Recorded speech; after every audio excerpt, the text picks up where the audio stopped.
Hi guys and welcome to the channel. My name is Nick O'Leary and today we're having a look at an EQ power model made by Mercedes. Now anytime you see the words EQ, you can safely bet that there's going to be some form of electricity in the car to propel you along the road. Now in EQ power, these are essentially plug-in hybrids. Now, I've already covered a few on the channel, so I've covered an A-Class, a GLA, a GLE as well, but I haven't covered the GLC. And the GLC is Mercedes-Benz's most popular SUV, mainly because it's not too big. It does drive like a normal car.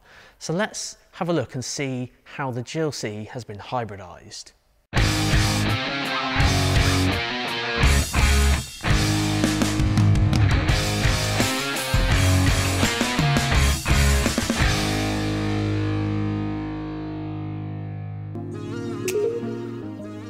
Now in the Mercedes-Benz range there are lots and lots of models, and some of them start with the letters GL, and GL stands for Geländewagen in German, and what that means is an off-road vehicle, so like an SUV, and then the letter after that means it's been bumped up from that car. So take a GLA for example, that's bumped up from the A-Class. GLB is bumped up from the B-Class, and then the GLC we have here today is bumped up from the C-Class.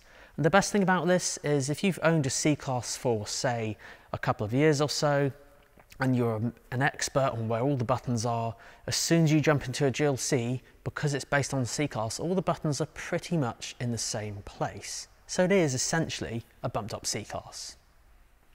Now there's one extra thing to factor in as well when looking at a GLC. Because it's a slightly bigger car, you can actually get this car in an SUV shape or even a coupe. And quite simply the difference is with an SUV it kind of just squares off at the back, but here you can see the coupe slopes down at the back. So it kind of depends if you need extra headroom in the rear, or if you don't like the boxy shape of SUVs, you can get an alternative. And yes, you can get the hybrid in both of these. Now speaking of hybrids, the GLC SUV and coupe have a 13.5 kilowatt hour battery, which in ideal conditions enables you to travel up to 27 miles. Now I have actually made a video on how to get the best range from a hybrid or an electric car, so if you click on the pop-up banner up above, that link will take you straight to that video. However, charge times, they do vary depending on the cable that you use. So for example, I've got this cable in here at the moment, which is a 2.3 kilowatt cable, and then there's also a 7 kilowatt one as well. And obviously this one will be slightly slower, but the 7 one will be a bit faster. So the fastest it can charge is about an hour and a half, but if you use the slow one, which this one's plugged into right now, that can take about 5 hours, so kind of overnight while you're sleeping. Now, boot capacity is 550 litres, which I think is really good. However, if you wanted to fold the seats down, then it will go to 1,150 litres as well. And the best thing about that is you can fold them down with the flick of a button, just like this. And they're done just like that. Now, if you didn't want to fold the seats down, there is actually a little bit of storage just in the front here. That I think is primarily for use of the cables, so you can put them in there to stop it kind of messing up or eating into your precious boot space at the top. Now, as I mentioned at the start, the interior of the GLC is very similar to the C-Class.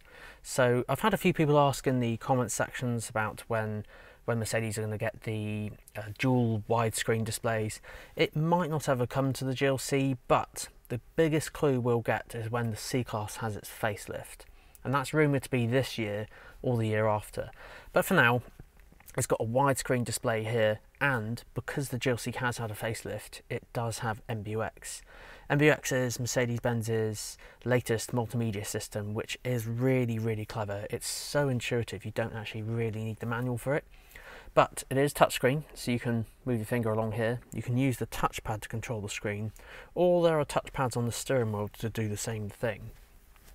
Now the screen houses dual phone capability, full European sat-navs with live traffic information, all routed through Mercedes Me.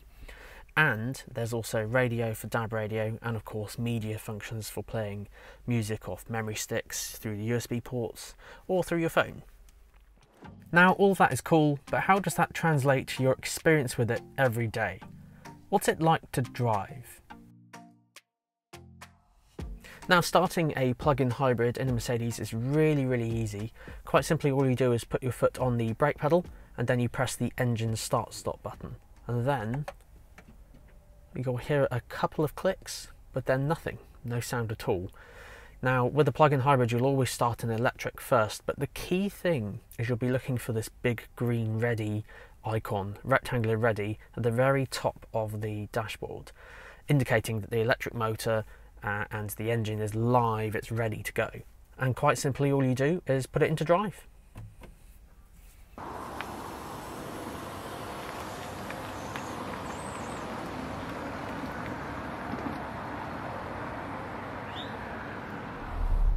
That silent start is how you start most journeys in a hybrid. The way hybrids work is that you start in electric first, and after you've used all that electric up, it will then switch over to the engine, unless you plug it in again. But speaking of plugging it in, locating charge points. This is a question that is asked quite a lot once you've bought one, so some people don't think about how you find a charge point if you've never had one before.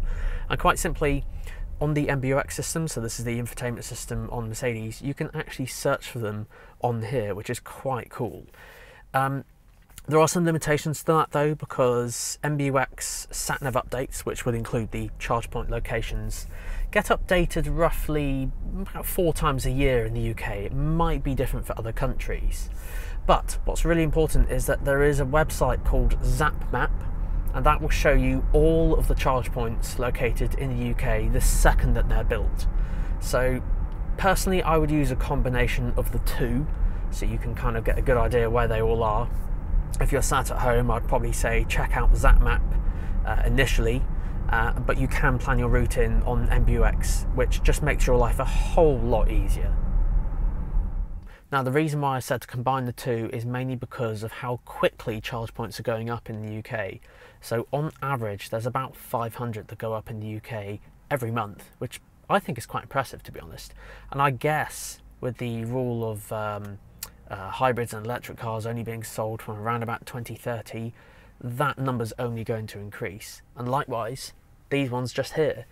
This is a company called EV Power that I actually haven't heard of before, but they're going to be installing 4 charge points here. So they're going to appear on ZapMap first. So hopefully you planning your journey and seeing where the charge points are, and or instead of parking at a car park where you usually park just down the road, there might be a car park with charge points, and they could be free, you don't know. But if you have a look on ZapMap first, they're going to appear on there before they appear on MBUX. But when the car does have an update through its sat-nav, they will appear on there eventually. Now, a common question that a lot of people have when driving a hybrid is how much they cost to charge, essentially. How much does it cost?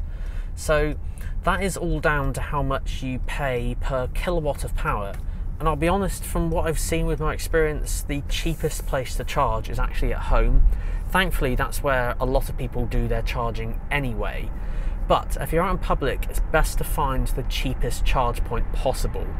So you'll be looking for anything around about 15 pence per kilowatts for the cheapest. Having said that though, if you manage to get an off-peak tariff with your electricity provider, you can get them down to even as low as 7 pence per kilowatt. And then you're laughing because obviously the cost of charging it's going to be even less.